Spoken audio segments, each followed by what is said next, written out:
爱护台湾生态的朋友，大家好。有些事现在不做，以后也不会做了。2024年2月2日，在新竹市香山湿地金城湖和迷鸟灰雁有缘来相遇。香山湿地除了是国家级重要湿地及新竹市滨海野生动物保护区外，更被国际鸟盟列为台湾重要鸟类栖地 IBA 范围。市府积极经营栖的管理，整治红树林后恢复原有栖地生态。丰富的底栖生物吸引大量鸟类栖息觅食，是重要的冬候鸟栖地。灰雁学名 Answer， 又名大雁、灰腰雁、红嘴雁、沙雁、黄嘴灰雁。灰雁栖息于湖泊、河滩水域地带，它们经常选择水生植物密布的环境藏身，有时也在开阔的湖面游荡。栖息时常有一些灰雁放哨警戒，早晨、夜间或黄昏出来觅食。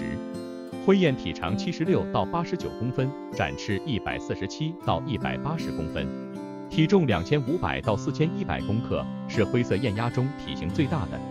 雌雄鸟同形，成鸟身全身大致为灰褐色，喙橙色，眼褐色，眼周有很细的橙色、粉红色眼环，分羽黑色、翼上腹羽和翼下腹羽呈淡灰色，此特征可以和其他的灰褐色系雁鸭区分。胸腹部为灰褐色，腹侧有些黑褐色、白色相间的花纹。幼鸟的体色较淡，腹侧无黑色。灰雁是植食性鸟类，以野草和种子为主要食物，偶尔也会取食小虾、田螺和一些鞘翅目昆虫。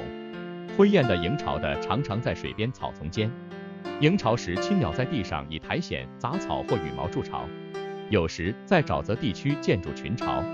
每窝产卵4到6枚，卵呈乳白色。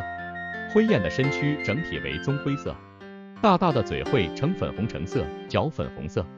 飞行时翼上前缘呈大面积灰白色，翼下腹羽呈浅灰色，尾羽羽缘呈白色宽带。其他种灰色雁类相较下，翼下羽色呈暗色系。嘴喙的颜色形状、头部和颈部的花纹是辨识重点。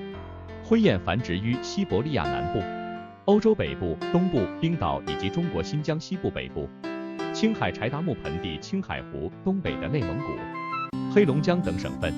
灰雁越冬于欧洲南部、地中海沿岸、伊拉克、印度西北部、中国南方的江苏、湖南、广东、福建等地。灰雁在台湾的记录很少，主要出现在大型河口湿地，如兰阳溪口、浊水溪口、高平溪口等地。观赏鸟类与野生动物时，应保持适当距离，心存善念，说好话，做好事，坚持赏鸟初衷，不要抓捕，不要围观，不要破坏，不要惊吓，不要引诱，才是正确的观鸟态度和行为。今日鸟类，明日人类。布莱克独木舟生态研究中心2024年2月4日感恩。